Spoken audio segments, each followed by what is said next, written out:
2025 एक ऐसा वर्ष जिसे सिर्फ कैलेंडर में नहीं बल्कि शास्त्रों की पंक्तियों और ब्रह्मांड की धड़कनों में लिखा गया है। ये कोई सामान्य समय नहीं बल्कि वो संधिकाल है जब समय थमता है, इतिहास करवट लेता है और ईश्वरीय शक्तियां पुनः पृथ्वी पर उतरती हैं। लेकिन क्या आप जानते हैं, जब भगवान कल्कि अवतरित होंगे तो सिर्फ 7 चिरंजीवी ही नहीं बल्कि एक और दिव्य शक्ति उनके साथ खड़ी होगी, सप्तर्षि मंडल। वे 7 तपस्वी जो ब्रह्मांड के संतुलन को बनाए रखने के लिए युगों से जागृत हैं। वे हमारे साथ नहीं, हमारे ऊपर हैं, आकाशगंगा में ध्रुव तारे के चारों ओर स्थिर घूमते हुए, और जब पृथ्वी पुकारेगी वे उस पुकार को सुनकर उतरेंगे। पहला संकेत सप्तर्षि जागरण। 2025 की एक अमावस्या की रात हिमालय की कंदराओं में एक साधक ध्यानस्थ था। अचानक उसे आकाश में सप्तर्षि मंडल की चमकती रेखाएं दिखाई दी, लेकिन वे स्थिर नहीं थीं। वे तेजी से घूम रही थीं, जैसे कोई चेतना उनमें प्रवेश कर गई हो। क्या वो कोई खगोलीय घटना थी? ये वो समय था जब सप्तर्षि, जो ब्रह्मा से भी प्राचीन माने जाते हैं, जागृत हुए, क्योंकि जब कल्कि उतरते हैं तो सबसे पहले सप्तर्षि अपनी जगह से हिलते हैं। सप्त अग्नियों की तैयारी। प्रत्येक ऋषि अपने क्षेत्र में उतरता है, अपनी विशेष शक्ति के साथ। महर्षि अत्रि चंद्रलोक से उतरकर चित्त शुद्धि की अग्नि लाते हैं। महर्षि वशिष्ठ सूर्य के तेज को कल्कि के तेज में समाहित करने हेतु। महर्षि भारद्वाज आयुर्वेद, ऊर्जा और आयुध विज्ञान की सिद्धियों को पुनः जागृत करने हेतु। महर्षि जमदग्नि परशुराम के पिता, जिनकी आत्मा परशुराम को फिर से ब्रह्मास्त्र सिद्धि प्रदान करती है। महर्षि गौतम नीति और न्याय का नवसंगठन करने के लिए पुनः उतरते हैं। महर्षि कश्यप पृथ्वी की संतुलन ऊर्जा के संरक्षक। वे 2025 के भूकंपों और असंतुलनों के बीच संरक्षण की भूमिका में आएंगे।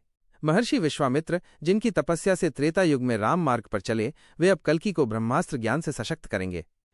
सप्तर्षियों की भविष्यवाणी। महाभारत के अनुशासन पर्व में भी लिखा गया है, कलियुगे सप्तर्षयः पुनराविर्भविष्यन्ति धर्म स्थापनाय। कलियुग के अंत में सप्तर्षि पुनः प्रकट होंगे धर्म की स्थापना के लिए। जब नीला घोड़ा उतरता है। जैसे जैसे पृथ्वी पर अंधकार गहराएगा, धर्म व्यापार बन जाएगा और विज्ञान धर्म से कट जाएगा, वैसे वैसे सप्तर्षि अपने स्थान छोड़कर अलग अलग स्थानों पर उतरेंगे। कोई तुंगनाथ की चोटी पर तप करेगा, कोई क्षीरसागर के द्वीपों में प्रकट होगा, कोई दक्षिण भारत के ऋषि आश्रमों में प्रकट होगा, और फिर हिमालय की घाटी में एक तेजस्वी घोड़े की टाप सुनाई देगी। नीले रंग का वो अश्व जो आकाश को चीरता हुआ चलेगा। उसके पीछे होंगे 8 देवदूत, 7 चिरंजीवी और एक साधारण मनुष्य, जो स्वयं भगवान कल्कि हैं। अंतिम समागम। जब चिरंजीवी और सप्तर्षि मिलते हैं। कल्पना कीजिए, बद्रीनाथ में वेद व्यास कल्कि को वो ज्ञान सौंपते हैं जो द्वापर और त्रेता दोनों में नहीं दिया गया था। परशुराम दिव्य शस्त्र प्रदान करते हैं। हनुमान अपने वज्र हाथ से धर्मध्वज उठाते हैं। विभीषण दक्षिण की सीमाओं को शुद्ध करते हैं। कृपाचार्य नीति का अंतिम पाठ देते हैं। और ठीक उसी समय सप्तर्षि अपने तेजस्वी शरीरों से आकाश में अग्निमंडल बनाते हैं, वो अग्नि जो सत्य युग को जन्म देगी। युगांत युद्ध। मनुष्य, मशीन और मंत्र। ये युद्ध तलवारों का नहीं होगा। ये युद्ध होगा विचार और विकृति के बीच, विज्ञान और अध्यात्म के बीच, शंका और श्रद्धा के बीच। और जब सप्तर्षि ब्रह्म ज्ञान की आग से युद्ध भूमि को शुद्ध करेंगे, तब संसार का हर अधर्मी या तो रूपांतरित होगा या भस्म। और अंततः जब सूर्य की किरणें एक नई चेतना के साथ पृथ्वी पर उतरेंगी, तब एक बालक अपनी माँ से पूछेगा, माँ, क्या कल्कि सचमुच आए थे? और माँ कहेगी, बेटा, उन्होंने ही हमें सत्ययुग लौटाया, और वे फिर आएंगे जब अंधकार गहराएगा।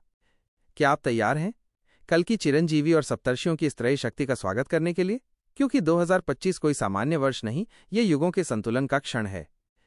आप इस रहस्यमय और आध्यात्मिक यात्रा के बारे में और क्या जानना चाहेंगे?